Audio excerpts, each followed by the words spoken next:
The Tatra 138 withstood the toughest handling, so it's no surprise that today's trucks look next to it like spoiled models. The oldest pieces today are an incredible 50 years old, but you still have a chance to meet some Tatra 138 in normal traffic. Often even loaded with wood all the way to the top, with the rear wheels so bent that you are afraid they will break off at any moment.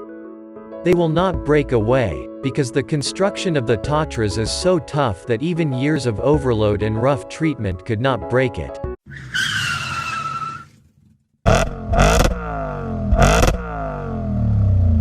You are watching review of Tatra 138.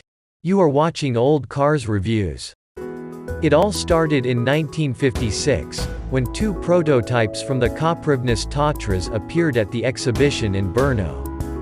They were marked T137 and T138 and next to the then produced Tatras 111, they looked like from another world. Their modern cabins were astonishing and proved the technological lead that the Tatras development department had at the time.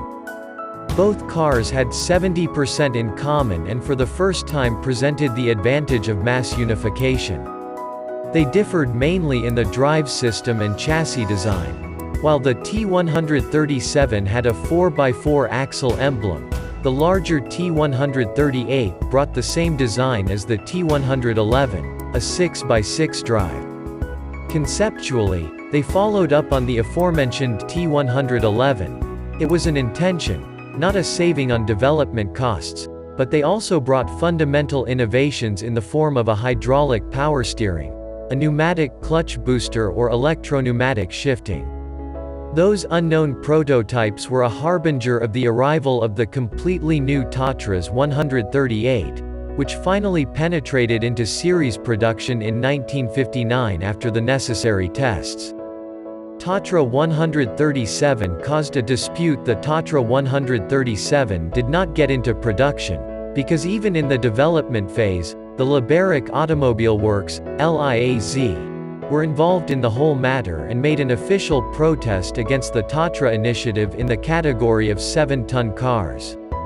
After long disputes, the production of this category was finally actually allocated to LIAZ and work on the Tatra 137 project ended. In the Tatra Mountains, however, they still used the results obtained and launched the Tatra 138 4x4 semi-trailer tractor on the market. The Tatra 138 replaced the legendary T111 on the market. It wasn't easy, because the 111 got many drivers with its durability and skills, and they were worried that the novelty would be more comfortable, but it would not cope with the difficult terrain as well as their beloved T111. Showed that they did not underestimate a single detail in Kopřivnice, and the T138 was even more capable in the field. The basis was again a solid frame formed by a central support tube, on which the individual components of the swing axles were then mounted. Thanks to this construction, the Tatra was very strong and did not twist in the terrain like cars equipped with a classic ribbed frame. The advantage of the support tube is also the fact that in its bowels there is a cardan shaft leading to the rear axles, which is thus perfectly protected from damage. When the driver did not put him on his stomach, there was no danger of serious damage. All three axles consisted of swinging semi-axles, ensuring excellent handling when driving fast on terrain waves. The front axle springed on torsion bars with adjustable preload, at the rear were leaf springs. Everything was under the control of classic liquid shock absorbers. The Tatra 138 was powered by an air-cooled 8-cylinder diesel, Tatra 928, which was more economical than the Tatra 111, V12 to 14.8 L, and at the same output its construction was simpler. This guaranteed him a lower weight. Dry weight of the engine was 595 kilograms. Air cooling was provided by an axial fan located between the rows of cylinders, driven from the rear end of the crankshaft by a geared train. The automatic regulation of the engine temperature was provided by an oil-operated clutch, controlling the start of the fan, responding to the instructions of the thermostat, which monitored the engine oil temperature. Several Tatras 138-148s also served in Saudi Arabia, but here their engines were constantly overheating and the gauges of the thermometers were almost always at the stops in the red fields. However, the local drivers solved it in their own way. They simply disconnected the thermometers so that they allegedly did not stress them unnecessarily and did not reduce their work performance. However, not a single Tatra stalled. In Kopřivnice, they just shook their heads in disbelief. The lubrication system had a dry crankcase with a separate oil tank, 23L. The OHV valve train with a single camshaft controlling both the intake and exhaust valves took care of the mixture change. It was driven in the same way as the fan and injection pump by gears at the rear end of the crankshaft. In difficult terrain, the driver had a 6x6 drive. All differentials were equipped with electro-pneumatically operated locks. The front-wheel drive was especially praised by Soviet drivers, who, thanks to the front-wheel drive wheels in the Tatras, managed incredibly fast passes through curves covered in mud and snow. It is said that when the Tatras demonstrated the abilities of the Tatras to a delegation from Kopřivnice in Siberia, its members got out of the cabins after test rides with a cold sweat on their foreheads. The 5-speed manual transmission was hidden in a common housing with a 2-speed reduction gearbox and was connected to the engine by a short cardan shaft. The engine also had a flexible mounting with the cab. On the other side of the cabinet was the parking brake drum, so after applying the handbrake, Tatra had all the driven wheels braked. If the driver also had a front-wheel drive connected, the parked Tatra had all the wheels braked. The reduction gearbox had electro-pneumatic control. In practice, it looked like the driver chose an intermediate stage while driving by pressing a button on the gear lever, and its engagement later took place automatically after the clutch was depressed. The brakes were classically controlled by air and were able to cope with an overloaded car. The Tatra 138 also received a relieving engine brake, which helped the drum brakes to brake the car on long descents. Tatra was able to build cars that really lasted in the field. You could ride them day and night on the worst roads and her technique didn't give up. The secret of the success was its deployment in Russian surface mines, which the carmaker used as its test territories. Tatras 138 and 148 were used in gypsum and manganese mines in Krasnoyarsk and Krvoyog, where they drove at full load almost non-stop. In addition to stress life tests, they also underwent performance tests in severe frosts, normally 50 degrees Celsius. The Tatras transported sand on panel roads, but the panels were broken and full of huge holes, which perfectly tested the Tatra's ability to withstand torsional stress. At night, cars in the parking lot had to be set up with hot air vents. The hot air distribution was supplied with heat from a jet engine. In harsh conditions, drivers came up with a useful trick to prevent diesel from freezing. In addition to having to have their cars preemptively started all night, they turned on a light bulb on the electric cables into the open tanks.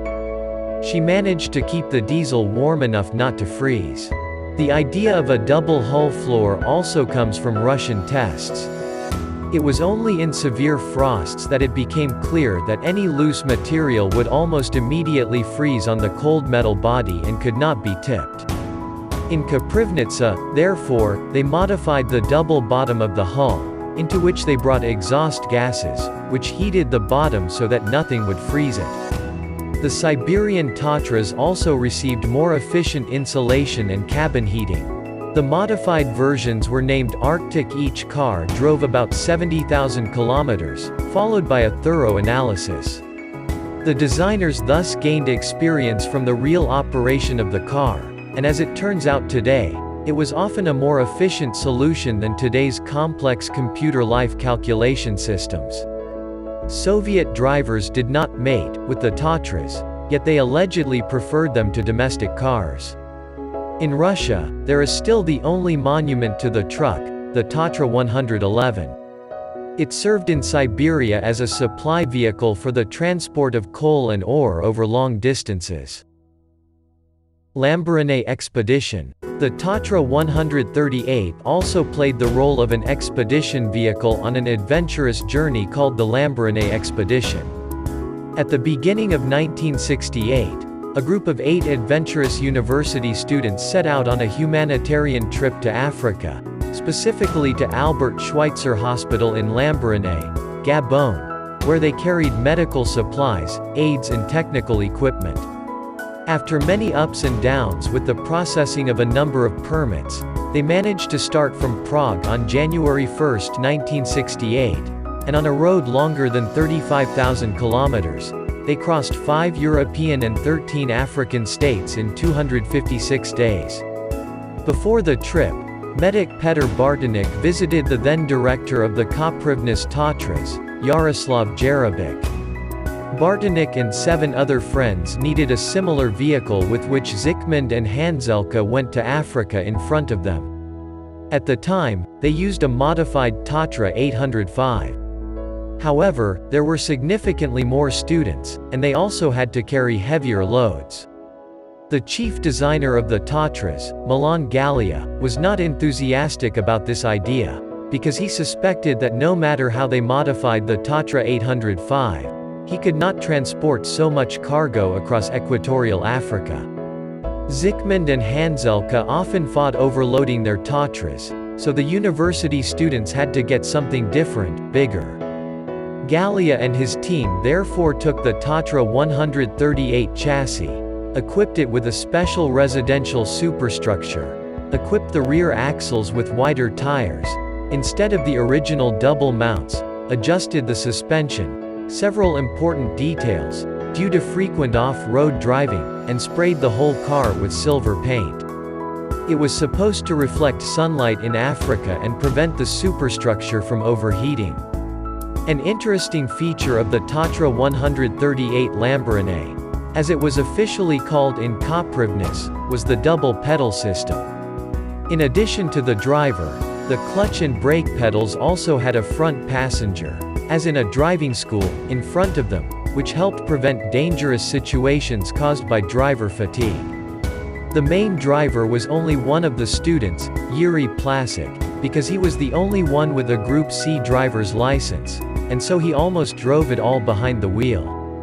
During the expedition, the Tatra 138 6x6 had to deal with difficult terrain, desert crossings, river fords and thousands of kilometers of rocky roads.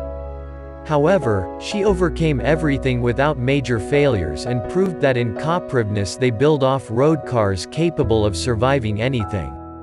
It was replaced by Tatra 148. In 1969, it was clear to the designers that the T138 would age and would need to be modernized.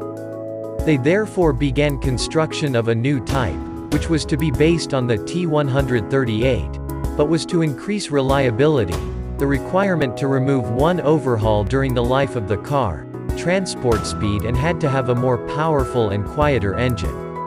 They named the new Tatras T148. This brought several innovations, including a new fairing, an inter-axle differential lock. The military versions received a different injection pump and a modified conversion of an engine capable of burning more types of fuel: diesel, gasoline, aviation gasoline.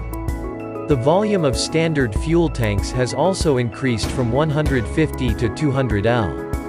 The Tatra 148 was, of course, faster, more economical on the road, and its axial fan did not whistle as strongly as the T138 while driving. In the end, it was even more popular than the T138. While the T138, 1959 to 1972, produced 45,996 units, the T148, 1972 to 1982, ended with the number 113,647 PCs.